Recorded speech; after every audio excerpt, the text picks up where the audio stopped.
BCCI जगातलं सगळ्यात श्रीमंत क्रिकेट बोर्ड. जगातली संपूर्ण क्रिकेट इंडस्ट्री जर कोण रन करत असेल तर बीसीसीआयच्या परवानगीशिवाय क्रिकेटमध्ये पानही हलत नाही असं म्हणलं जातं ते उगाच नाही. क्रिकेट ऑस्ट्रेलिया आणि इंग्लंड क्रिकेट बोर्डाला सुद्धा बीसीसीआयच्या ताकदीपुढे नमतं घ्यावं लागतं. पण आता याच बीसीसीआयला झुकवण्याचं काम IPLच्या एका टीमनं केलंय. या टीमचं नाव आहे कोची टस्कर्स केरळ. कोचीच्या टीमला बीसीसीआयनं 14 वर्षांपूर्वी IPL मधून बॅन केलं होतं. पण आता कोर्टानं बीसीसीआयला या टीमला तब्बल 538 कोटी रुपये भरपाई म्हणून देण्याचे आदेश दिलेत. बलाढ्य बीसीसीआयसाठी हा मोठा धक्का मानला जातोय. हा सगळा वाद नेमका आहे काय? बीसीसीआयनं कोचीच्या टीमला IPL मधून बॅन का केलं होतं? आता कोर्टानं बीसीसीआयला कोचीला एवढी मोठी रक्कम भरपाई म्हणून देण्याचे आदेश का दिलेत? सगळी माहिती सांगणारा हा व्हिडिओ. नमस्कार, मी चिन्मय आणि तुम्ही पाहताय बोलभिडू.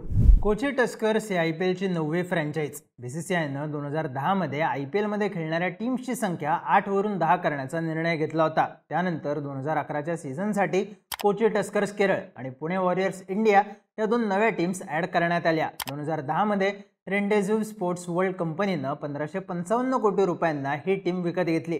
श्रीलंकेचा महिला जयवर्धने या टीमचा कॅप्टन होता. तर टीममध्ये ब्रेंडन मॅककलम, रवींद्र जडेजा, मुथय्या मुरलीधरन, RP सिंग आणि श्रीशांत सारखे स्टार प्लेयर्स होते. असं असलं तरी टीम 2011च्या सीझनमध्ये 14 पैकी फक्त 6 मॅचेस जिंकू शकली.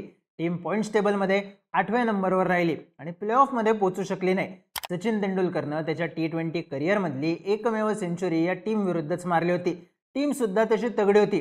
कधीतरी जिंकेल असं RCB बद्दल वाटायचं, तसंच यांच्याबद्दल सुद्धा वाटलं होतं. पण सप्टेंबर 2011 मध्ये बीसीसीआयनं अचानक या फ्रँचाइजचं कॉन्ट्रॅक्ट टर्मिनेट करून टाकलं आणि त्यांच्यावर IPL मध्ये खेळायला बंदी घातली.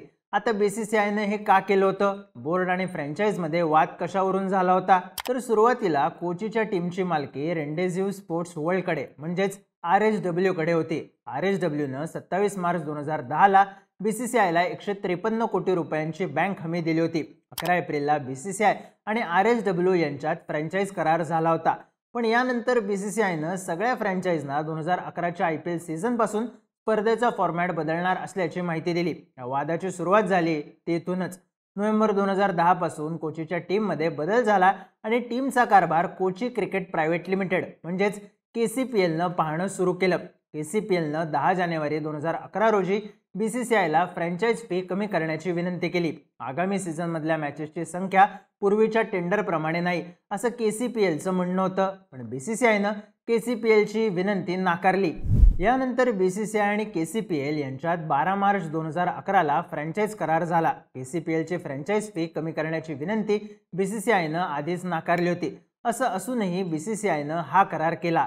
KCPLला 26 मार्च पर्यंत गॅरंटी बँकेत जमा करण्याची डेडलाईन देण्यात आली होती. पण KCPL हे करू शकली नाही.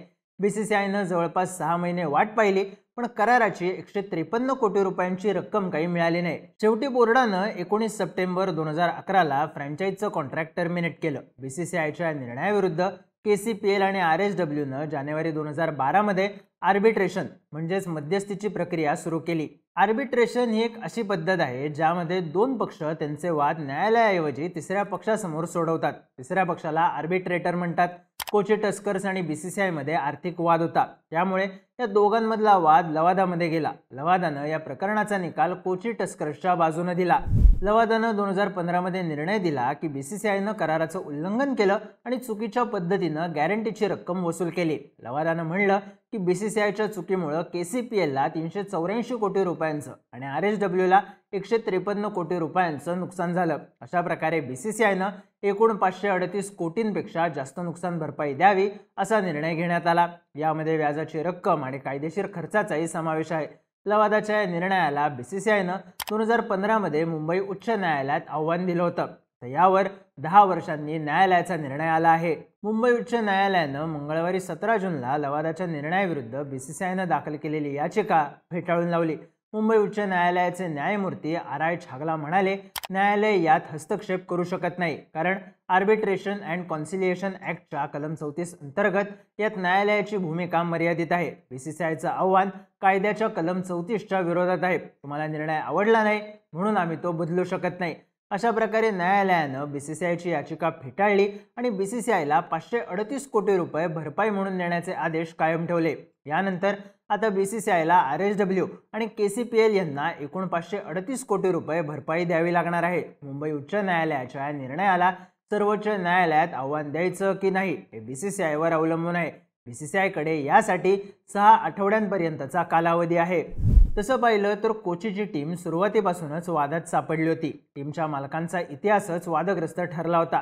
त्या टीमचे मालक असलेल्या रेंडेझिव्ह स्पोर्ट्स वर्ल्ड या कंपनीची स्थापना 2009 साली झाली होती। 2010 साली कंपनीनं कोचीची फ्रँचाईज विकत घेतली, पण कंपनीनं या फ्रँचाईजसाठी बोली लावण्याच्या फक्त 18 दिवस आधी प्रसिद्ध व्यावसायिका सुनंदा पुष्कर यांची कंपनीच्या डायरेक्टरपदी नियुक्ती केली होती। तसंच त्यांना कंपनीची 70 कोटी रुपयांची इक्विटीही दिली होती। सुनंदा त्यावेळी केंद्रीय मंत्री शशी थरूर यांच्या पत्नी होत्या। या प्रकरणात शशी थरूर यांनी कंपनीत मोफत हिस्सा मिळवण्यासाठी त्यांच्या मंत्रिपदाचा गैरवापर केला आणि सुनंदा त्यांच्यासाठी प्रॉक्सी म्हणून काम करत होत्या असे आरोप त्यावेळी थरूर यांच्यावर झाले। पुढे वाद वाढला, ज्यामुळे थरूर यांना आपल्या मंत्रिपदाचा राजीनामा द्यावा लागला होता। आयपीएलचं कॉन्ट्रॅक्ट रद्द करणं आणि भरपाईच्या रकमेवरून कोचीची टीम आणि बीसीसीआय यांच्यात गेल्या 10 वर्षांपासून न्यायालयात वाद सुरू होता। त्यावर आता निकाल आलाय। हा निकाल कोचीच्या टीमच्या बाजूने लागला। याचा अर्थ टीम पुन्हा आयपीएल मध्ये खेळणार असं होतो का? तर नाही। याबाबत टीमचे मालक किंवा बीसीसीआय कडून अद्याप काहीही सांगण्यात आलेलं नाही। आयपीएल मध्ये सध्या 10 टीम्स खेळत आहेत। पुढच्या सीझन मध्ये नव्या टीमचा समावेश करायचा असल्यास नवे टेंडर मागवावे लागतील, तसंच बिडिंग प्रोसेस फॉलो करावी लागेल। त्यामुळे कोचीच्या टीमचा आयपीएल मध्ये कमबॅक होणार नाही। पण या प्रकरणामुळे ही टीम पुन्हा एकदा चर्चेत आली आहे। पण बीसीसीआय सोबतच या टीमचा आपल्या प्लेयर्स सोबतही वाद झाला होता। झालं असं होतं की कोचीच्या फ्रँचाईजनं आपल्या प्लेयर्सना कॉन्ट्रॅक्टचे पूर्ण पैसे दिले नव्हते। प्लेयर्सच्या पेमेंटचे पैसे 3 इन्स्टॉलमेंट्समध्ये द्यावे लागतात, पण कोचीच्या फ्रँचाईजनं प्लेयर्सच्या पेमेंटचे 2च हप्ते दिले होते। तिसऱ्या हप्त्यामधून राहिलेले 35% पैसे मिळणार होते, पण हे पैसे अजूनही मिळालेले नाहीत। हे पैसे मिळावेत म्हणून ब्रॅडहॉक सारख्या प्लेयरने थेट बीसीसीआयला टॅग करून ट्विट सुद्धा केलं होतं, पण अर्थात त्यावर काहीच रिस्पॉन्स आला नाही। प्लेयर्सला पैसे द्यायला फ्रँचाईजकडे तर पैसे असायला हवेत अशी चर्चा तेव्हा झाली, पण आता फ्रँचाईजला पैसे मिळाले तर 2011च्या सीझनचं बाकी असलेलं पेमेंट प्लेयर्सला मिळणार का हे पाहणं सुद्धा महत्त्वाचं ठरणार आहे। पण सध्या तरी चर्चा आहे ती कोचीच्या टीमनं बीसीसीआयला हरवल्याची। या घडामोडींबद्दलच्या तुमच्या प्रतिक्रिया कमेंट करून नक्की सांगा आणि माहितीपूर्ण व्हिडिओज पाहण्यासाठी बोलबिडूच्या यूट्यूब चॅनलला सबस्क्राईब करायला विसरू नका।